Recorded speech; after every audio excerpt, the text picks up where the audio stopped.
अगर ये कहा जाए कि आज जो अरबों लोगों का पेट भरने वाली हमारी आधुनिक खेती की व्यवस्था है ना, हाँ। उसे किसी किसान या जीव विज्ञानी ने नहीं बनाया, बल्कि द्वितीय विश्व युद्ध के बाद बचे हुए जो विस्फोटक थे, उन्हें ठिकाने लगाने वाले बम निर्माताओं ने डिजाइन किया था।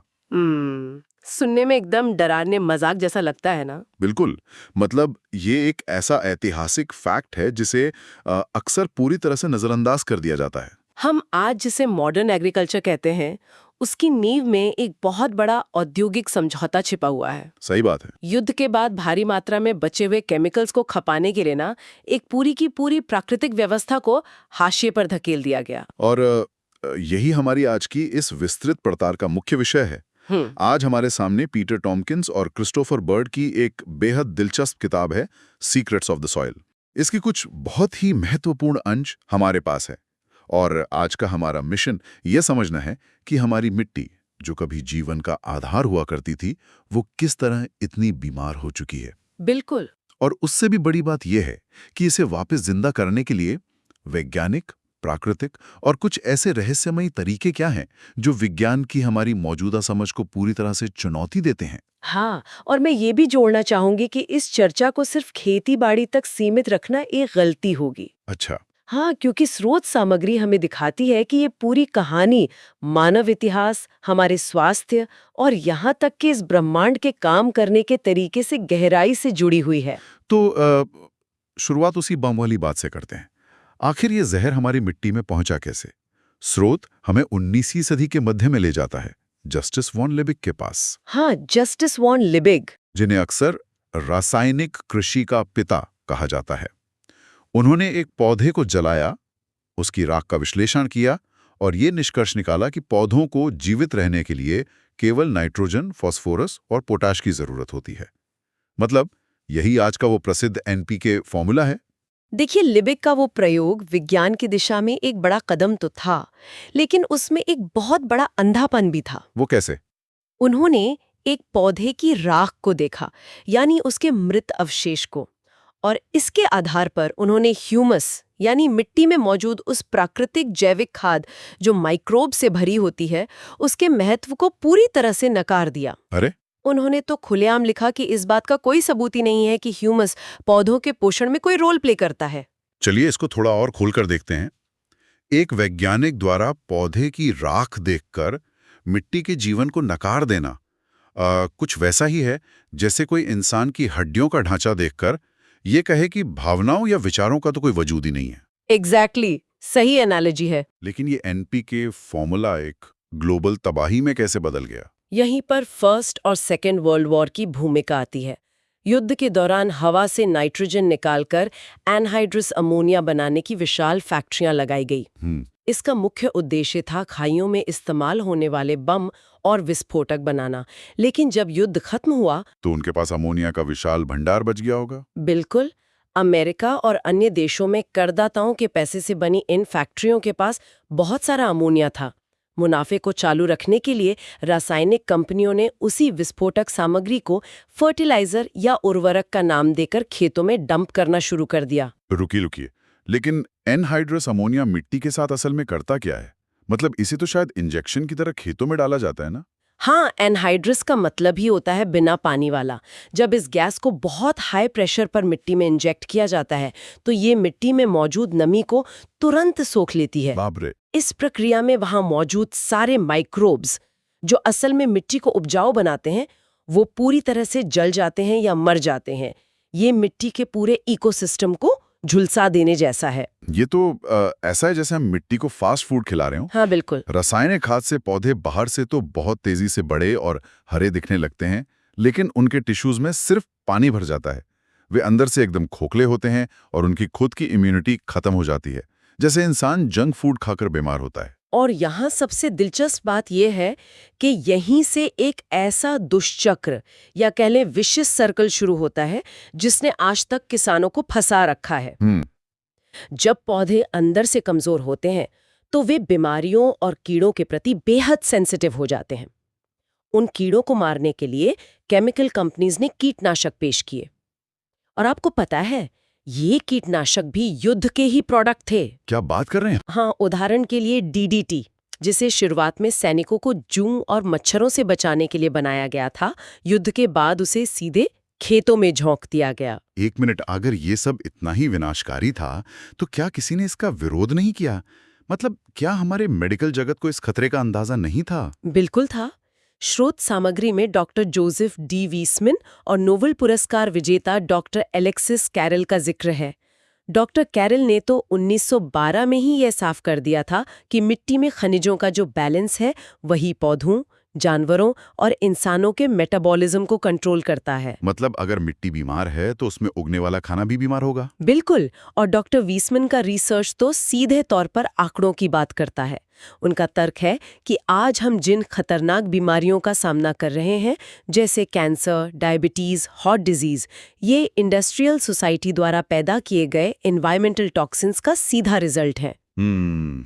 ये तो काफी डराने वाली बात है। इस पर ध्यान देना बहुत जरूरी है कि डॉक्टर वीसमैन के अनुसार इनमें से कई जानलेवा बीमारियां पिछले 100 सालों में ही विकसित हुई हैं।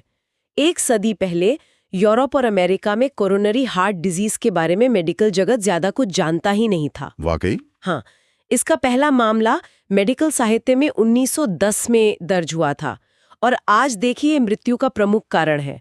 जब आप मिट्टी से सूक्ष्म खनिज या ट्रेस एलिमेंट्स खत्म कर देते हैं तो वो भोजन के रास्ते इंसान के शरीर से भी गायब हो जाते हैं। तो अगर रसायनों का इस्तेमाल एक ऐसा बैंडेड है जो अंततः मरीज की ही जान ले रहा है, तो प्रकृति ने मिट्टी के लिए अपना खुद का इम्यून सिस्टम क्या बनाया था? जब हम केमिकल्स के इस मरे हुए परिदृश्य से हटकर मिट्टी के नीचे झांकते हैं तो हमें एक पूरी अनदेखी दुनिया मिलती है, माइक्रोब्स और केंचों की दुनिया। हाँ, प्रकृति ने मिट्टी को एक निर्जीव वस्तु की तरह नहीं बल्कि एक जीवित सांस लेते हुए सिस्टम की तरह बनाया है। और इसके सबसे बड़े नायक हैं केंचुए यानी अर्थवर्म्स। बिल्कुल। महान दार्शनिक अरस्तु ने उन्हें बहुत सटीक रूप से मिट्टी की आंतें या गट्स ऑफ द सॉइल कहा था। और चार्ल्स डार्विन, जिनका काम अक्सर सिर्फ एवोल्यूशन की थ्योरी तक सीमित माना जाता है, उन्होंने साबित किया था कि दुनिया की सारी उपजाऊ मिट्टी असल में केंचुओं के पेट से होकर गुजरी है। लेकिन केंचुए ऐसा क्या करते हैं जो कोई करोड़ों की केमिकल फैक्ट्री नहीं कर सकती? केंचुए मिट्टी के अंदर सुरंगें बनाते हैं, उसे ढीला करते हैं और उसमें मौजूद ऑर्गेनिक मैटर को खाते हैं। इसके पीछे का विज्ञान बेहद रोचक है। जब ये पदार्थ उनके पाचन तंत्र से होकर गुजरता है और मल या कास्टिंग्स के रूप में बाहर आता है, तो वह रासायनिक रूप से पूरी तरह बदल चुका होता है। अच्छा। हाँ, इन कास्टिंग्स में आसपास की साधारण मिट्टी की तुलना में नाइट्रोजन, फॉस्फेट और पोटैश कई गुना अधिक कंसंट्रेटेड और आसानी से पौधों द्वारा सोखे जाने वाले रूप में मौजूद होते हैं। अगर केंचुए और मिट्टी के ये अरबों माइक्रोब्स एक फैक्ट्री के सबसे बेहतरीन, सबसे मेहनती और मुफ्त कर्मचारी हैं जो 2400 घंटे हमारे लिए बेहतरीन खाद बना रहे हैं, तो हमने उन्हें कॉपर सल्फेट और जहरीले केमिकल से क्यों मारा डाला? मतलब ये तो अपने ही पैरों पर कुल्हाड़ी मारने जैसा है। अगर हम इसे बड़े परिप्रेक्ष्य से जोड़ें तो ये तत्काल मुनाफे और अज्ञानता का ही नतीजा था। आधुनिक कृषि में लक्षण का इलाज करने की कोशिश की जाती है, जबकि सूक्ष्मजीव कारण पर काम करते हैं।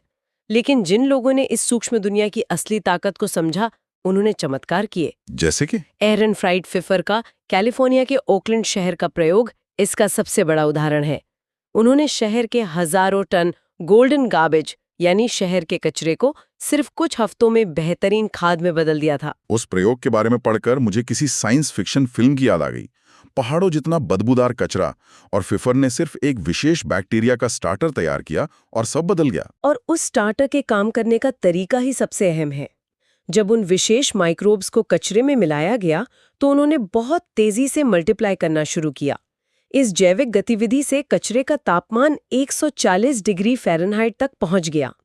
काफी गर्म। हाँ, और इस भयंकर गर्मी ने कचरे में मौजूद सभी हानिकारक पैथोजेंस यानी बीमारी फैलाने वाले जीवाणुओं को मार डाला। फिर जब तापमान गिरा तो वो सारा बदबूदार कचरा एक गहरे मीठी महक वाले भुरभुरे ह्यूमस में बदल चुका था। ये इस बात का सॉलिड प्रूफ है कि सही माइक्रोब्स किसी भी कचरे को जीवनदायी खाद में बदल सकते हैं। ये विज्ञान तो पूरी तरह से समझ में आता है, लेकिन अब हम इस किताब के उस हिस्से की तरफ बढ़ने वाले हैं जो सच कहूं तो विज्ञान कम और जादू टोना ज्यादा लगता है। हाँ, मैं समझ रही हूँ आप किस तरफ जा रहे हैं। हम बात कर रहे हैं रुडोल्फ स्टीनर और उनकी बायोडायनेमिक कृषि के। 1924 में जब रासायनिक खेती जोर पकड़ रही थी तब स्टीनर कुछ ऐसी बातें कर रहे थे जो आज भी हजम करना काफी मुश्किल है। बिल्कुल। रुडोल्फ स्टीनर का जो दृष्टिकोण था ना, वो पारंपरिक रसायन विज्ञान से पूरी तरह अलग था। उनका मानना था कि पृथ्वी कोई अलग थलग पड़ा हुआ पत्थर नहीं है, बल्कि एक जीवित प्रणाली है जो पूरे ब्रह्मांड के प्रभावों से जुड़ी है। सूर्य, चंद्रमा और तारों के जो कॉस्मिक रिदम्स है, उनका पौधों के विकास पर सीधा असर पड़ता है। लेकिन उनके तरीके, स्रोत में स्टीनर के कुछ प्रिपरेशंस का जिक्र है, जैसे प्रिपरेशन 500। हाँ। इसमें गाय के सींगों में ताज़ा गोबर भरा जाता है और उन्हें सर्दियों की संक्रांति के समय जमीन में गाड़ दिया जाता है, ताकि सर्दियों के दौरान जो धरती की आंतरिक ताकतें हैं, जिन्हें वे टेल्यूरिक फोर्स कहते हैं, वे उस गोबर पर काम कर सकें। क्या ये सब शेक्सपियर के नाटक मैकबेथ की चुड़ैलों के मंत्र जैसा नहीं लगता? सुनने में बिल्कुल ऐसा ही लगता है, लेकिन स्टीनर का जो टेल्यूरिक फोर्स से मतलब था, वो पृथ्वी के उन सूक्ष्म भूचुंबकीय ऊर्जाओं से था जो सर्दियों में सतह के नीचे केंद्रित हो जाती हैं। स्टीनर का मानना था कि गाय का सींग इन ऊर्जाओं को एक एंटीना की तरह खींचता है। एंटीना की तरह। और जब वसंत में उन सींगों को निकाला जाता है, तो गोबर की रासायनिक संरचना पूरी तरह बदल चुकी होती है। वो एक बेहद शक्तिशाली, मीठी महक वाले ह्यूमस में बदल जाता है, जिसमें माइक्रोब्स की संख्या अकल्पनीय रूप से ज्यादा होती है। रुकिए, एक तरफ हम नोबेल विजेताओं के मेटाबॉलिज्म की बात कर रहे थे, और अब गाय के सींगों में गोबर भरकर सर्दियों में गाड़ने की बात हो रही है, और अब इसके बाद की प्रक्रिया तो और भी अजीब है। हाँ। प्रिपरेशन 502 और 503 में हिरण के ब्लैडर में यारों के फूल रखना या गाय की आंतों में कैमोमाइल भरकर जमीन में दबाना शामिल है। किसी भी आधुनिक वैज्ञानिक को ये एकदम बेतुका लगेगा। रासायनिक स्तर पर यह काम कैसे कर सकता है? इस अविश्वास को समझना बहुत आसान है। इसे समझने के लिए हमें भौतिक रसायन विज्ञान से हटकर ऊर्जा के विज्ञान को देखना होगा। यहाँ सबसे अच्छी तुलना होम्योपैथी से की जा सकती है। होम्योपैथी, जहां दवाई को इतना डाइल्यूट कर दिया जाता है कि उसमें मूल पदार्थ बचता ही नहीं। बिल्कुल। बायोडायनामिक खेती में इन प्रिपरेशंस का बहुत ही सूक्ष्म मात्रा में उपयोग किया जाता है। सींग से निकले ह्यूमस के एक बहुत छोटे हिस्से को गैलन भर पानी में मिलाया जाता है। विचार ये नहीं है कि हम पौधे को भौतिक रूप से एनपीके वाला भोजन दे रहे हैं। तो फिर क्या दे रहे हैं? विचार ये है कि हम पानी में एक प्रकार की ऊर्जा, एक एनर्जेटिक इम्प्रिंट या कैटलिस्ट डाल रहे हैं। यह पानी में एक सिग्नल भेजने जैसा है जो मिट्टी की जैविक प्रक्रियाओं को तेज करता है। और पानी में उस ऊर्जा को डालने का तरीका भी कम नाटकी नहीं है। स्रोत बताता है कि उस पानी को एक बाल्टी में लेकर बहुत तेजी से एक दिशा में घुमाया जाता है, जब तक कि एक भंवर या वॉर्टेक्स न बन जाए। फिर अचानक दिशा बदल दी जाती है, जिससे भंवर टूटता है और पानी में उथल-पुथल मच जाती है। स्टाइलर का कहना था कि यह भंवर ऊर्जा को ब्रह्मांड से पानी में खींचता है। इसे बायोडायनेमिक्स की भाषा में डायनेमिजेशन कहते हैं। स्टाइनर के अनुसार जब पानी भंवर बनाता है तो वो ब्रह्मांडीय ऊर्जा के लिए अधिक ग्रहणशील हो जाता है। और ग्रहों के प्रभाव की बात भी है इसमें। मारिया थून का बायोडायनेमिक कैलेंडर इस बात पर निर्भर करता है कि चंद्रमा किस राशि में है। हाँ, मारिया थून का काम बहुत अहम है। अगर चंद्रमा रूट या जड़ वाले दिन में है तो गाजर बोई जाएगी, अगर लीफ या पत्ते वाले दिन में है तो पालक। लेकिन क्या इस कॉस्मिक प्रभाव का कोई ठोस वैज्ञानिक प्रमाण है भी? स्रोत सामग्री लिली कलस्को के प्रयोगों का हवाला देती है, जिसे कैपिलरी डायनामोलाइसिस कहा गया। उन्होंने एक फिल्टर पेपर लिया और उसमें पौधों के रस और सिल्वर नाइट्रेट जैसे धात्विक लवण के घोल को ऊपर चढ़ने दिया। तो फिल्टर पेपर पर रंग और आकृतियां उभरती होंगी। ने वाली बात ये थी कि वे आकृतियां या जो पैटर्न्स थे ना, वो एक जैसे नहीं रहते थे। मतलब जब सूर्य या चंद्र ग्रहण होता था या जब कुछ ग्रहों की स्थिति बदलती थी, तो फिल्टर पेपर पर बनने वाले पैटर्न भी पूरी तरह से बदल जाते थे। ये प्रयोग ये साबित करने का एक प्रयास था कि पृथ्वी पर मौजूद तरल पदार्थ और धातुएं सीधे तौर पर ग्रहों की गति से प्रभावित होती हैं। ये सब सुनने में बहुत ही रहस्यमयी लगता है। एक आम किसान ये सोच सकता है कि ये सिर्फ छोटे-छोटे बगीचों में किया जाने वाला एक महंगा शौक है। बिल्कुल। लेकिन क्या ये असल दुनिया में हजारों एकड़ के विशाल खेतों में काम करता है? क्योंकि अगर ये आर्थिक रूप से काम नहीं करता तो ये सिर्फ एक फिलोसॉफिकल विचार बनकर रह जाएगा। और यही इस किताब का सबसे अहम हिस्सा है, इसके रियल वर्ल्ड रिजल्ट्स। ऑस्ट्रेलिया में एलेक्स पोरोलिंस्की का काम इसका एक जीता जागता सबूत है। ऑस्ट्रेलिया की लाखों एकड़ जमीन सुपरफॉस्फेट और अन्य रसायनों के लगातार इस्तेमाल से कंक्रीट जैसी सख्त और लगभग बंजर हो चुकी थी। बारिश का पानी जमीन के अंदर जाने के बजाय सतह से बह जाता था। हालत ये थी कि ट्रैक्टर वहां हल तक नहीं चला पा रहे थे। तो एलेक्स ने इतने बड़े पैमाने पर बायोडायनामिक तरीकों का इस्तेमाल कैसे किया? मतलब उन्होंने हजारों एकड़ में सींग तो नहीं गाड़े होंगे? नहीं, उन्होंने मशीनों की मदद से प्रिपरेशन 500 के उसी डायनामाइज्ड पानी का बड़े पैमाने पर छिड़काव किया और परिणाम किसी चमत्कार से कम नहीं थे। क्या हुआ? कुछ ही समय में वो कंक्रीट जैसी सख्त जमीन एक स्पंजी गहरे रंग चॉकलेट जैसे ह्यूमस में बदल गई। केचुए वापस आ गए और सबसे बड़ी बात, वो मिट्टी अब बारिश के पानी को एक विशाल स्पंज की तरह सोखने लगी। जड़ों का विकास इतनी गहराई तक होने लगा जो केमिकल्स के साथ कभी संभव ही नहीं था। ऑस्ट्रेलिया तो ठीक है, लेकिन अमेरिका के नॉर्थ डिकोटा में फ्रेड कर्चनलैंड की कहानी तो और भी बड़ी है। उनके पास 3000 एकड़ का विशाल फार्म था। इतने बड़े कमर्शियल फार्म पर पारंपरिक रासायनिक खेती को पूरी तरह से छोड़ने का जोखिम उठाना एक बहुत बड़ा कदम है। बिल्कुल। जब उन्होंने रसायनों को छोड़ा तो उन्हें पिजन ग्रास जैसे जिद्दी खरपतवारों का सामना करना पड़ा। और आपको पता है ना, पारंपरिक किसान इन खरपतवारों को मारने के लिए और अधिक जहरीले रसायन डालते हैं। रुकिए, स्रोत में एक जगह लिखा है कि बायोडायनामिक नजरिए से खरपतवार प्रकृति के सफाई कर्मचारी हैं। मतलब अगर कोई किसान अभी ये सुन रहा है तो वो तो हंसेगा। हाँ, वो तो है। खरपतवार तो फसल की पैदावार को नष्ट कर देते हैं। वे प्रकृति के सफाई कर्मचारी कैसे हो सकते हैं? यही तो नजरिए का फर्क है। रसायन विज्ञान कहता है कि खरपतवार दुश्मन है, उन्हें मार दो। बायोडायनामिक विज्ञान कहता है कि खरपतवार एक लक्षण है कि आपकी मिट्टी का संतुलन बिगड़ गया है। अच्छा, वो कुछ इंडिकेट कर रहे हैं। हाँ, वे उन खनिजों को गहराई से खींचकर ऊपर लाने की कोशिश करते हैं जिनकी मिट्टी की सतह पर कमी हो गई है। फ्रेड कर्शनमैन ने खरपतवारों को रसायनों से मारने के बजाय क्रॉप रोटेशन के विज्ञान का इस्तेमाल किया। उन्होंने सूरजमुखी, राय और बाजरा जैसी फसलें बदल बदल कर बोईं, जिसने प्राकृतिक रूप से पिजन ग्रास का सफाया कर दिया। तो इस सब का मतलब क्या है? अर्थशास्त्र के नजरिए से भी ये बहुत महत्वपूर्ण है।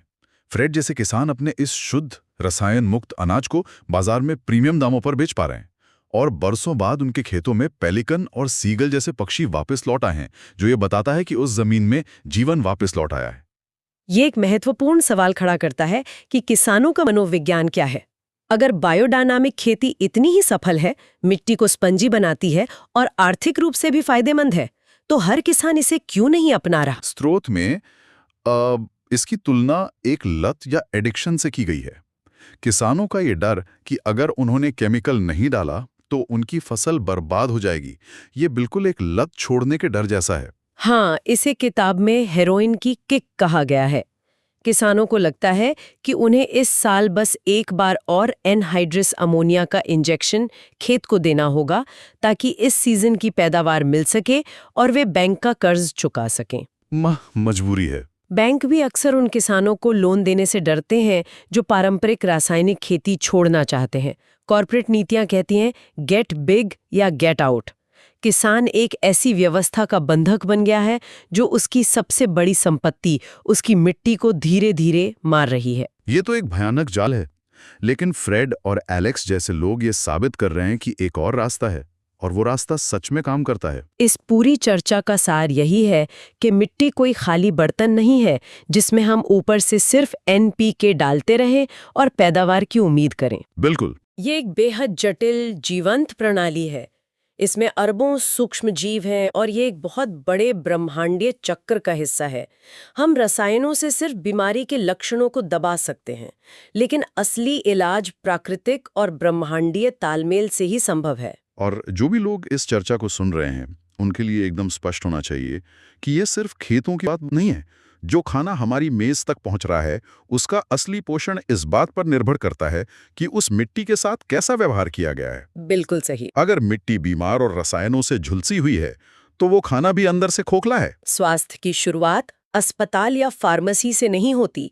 स्वास्थ्य की शुरुआत उस मिट्टी से होती है जिस पर हमारी सभ्यता खड़ी है। एकदम 100% की बात। तो इस पूरी गहरी पड़ताल के अंत में एक ऐसा विचार है जो इस स्रोत को पढ़ते हुए बार बार मेरे सामने आता है। वो क्या है? अगर स्टीनर और इन बायोडायनामिक किसानों की बात सही है, अगर हमारी मिट्टी सचमुच चंद्रमा की चाल, ग्रहों की स्थिति और ब्रह्मांडीय ऊर्जा के प्रति इतनी संवेदनशील है, हाँ, तो क्या ऐसा हो सकता है कि हमारे पूरे आधुनिक औद्योगिक जीवन ने, इन कंक्रीट के जंगलों और रसायनों ने हमें एक ऐसे ब्रह्मांडीय लय या कॉस्मिक रिदम से काट दिया है जिसे हम अभी विज्ञान की भाषा में पूरी तरह परिभाषित ही नहीं कर पाए हैं? ये निश्चित रूप से हमारे समय के सबसे बड़े सवालों में से एक है। क्या यह संभव है कि सिर्फ हमारी मिट्टी ही नहीं, बल्कि एक इंसान के तौर पर हम भी अपनी जड़ों से, अपने उस प्राकृतिक तालमेल से पूरी तरह कट चुके हैं? सोचने वाली बात है। सुनने वालों के लिए बस यही एक विचार है। अगली बार जब कोई भी किसी खेत के पास से गुजरे या अपने हाथ में एक मुट्ठी मिट्टी उठाए, तो उसे सिर्फ धूल न समझे। उस एक मुट्ठी मिट्टी के भीतर सिर्फ जीवन नहीं है, बल्कि पूरा का पूरा ब्रह्मांड समाया हुआ है। जरूरत है तो बस उसे उस नजर से देखने की।